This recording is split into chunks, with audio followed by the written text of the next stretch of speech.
Spencer Berry, and today I will be reading a poem on Windy Hill, which is in Portola Valley, California. This is a place where I spend a lot of time. This is a place where I live. And so, as you can see around me, this is the Bay Area, and this is where I'll read the poem. Nature, by Henry David Thoreau. O nature, I do not aspire to be the highest in thy choir, to be a meteor in thy sky, or comet that may range on high, only a zephyr that may blow among the reeds by the river low. Give me thy most privy place, where to run my airy race. In some withdrawn, unpublic mead, let me sigh upon a reed, or in the woods with leafy dim, whisper the still evening in. Some still work give me to do, only be it near to you. For I'd rather be thy child and pupil in the forest wild, than be the king of men elsewhere, and most sovereign slave of care. To have one moment of thy dawn, then share the city's year forlorn.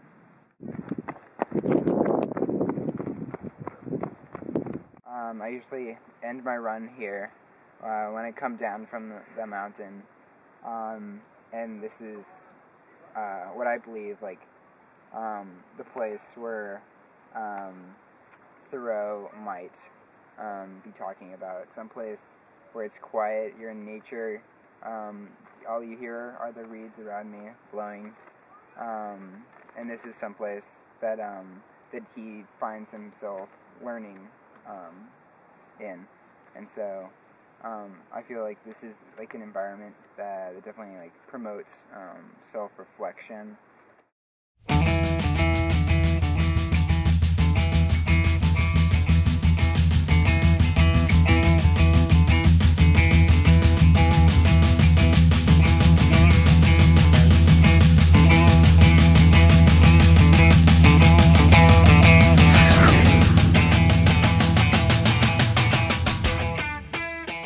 So here I am today at the Santiago Canyon Park. I'm back living at Chapman.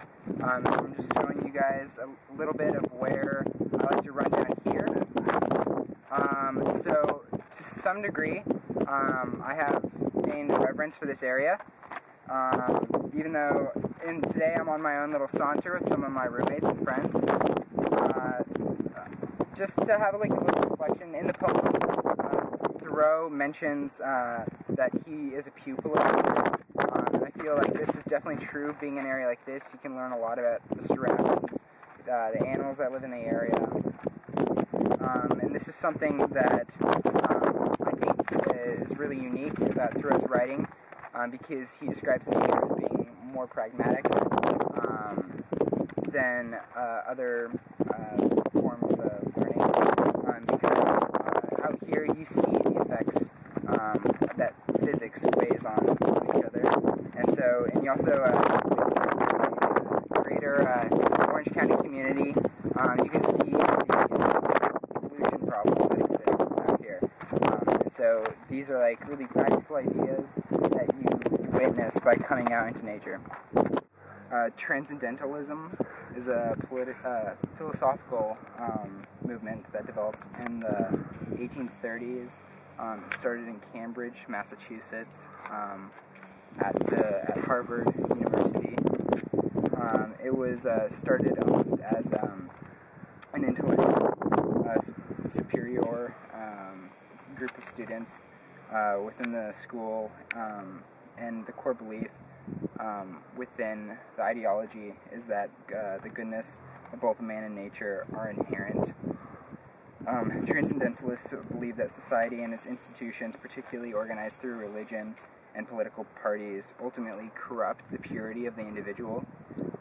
They put faith in man that he is at his best when he is truly reliant. It developed as a reaction to rationalism. A lot of the philosophy is based in John Locke's idea of sensualism and romanticism. This was manifested within the New England Calvinist Church. Its fundamental belief was that there was a unity between man, nature, and God. I was introduced to this through my cross-country team, where we've been running all around here to accumulate mileage for the Chapman team. This has been an excellent place. I definitely miss running at places back home in the Bay Area, like Windy Hill, but this is something that I'm definitely growing into and beginning to love.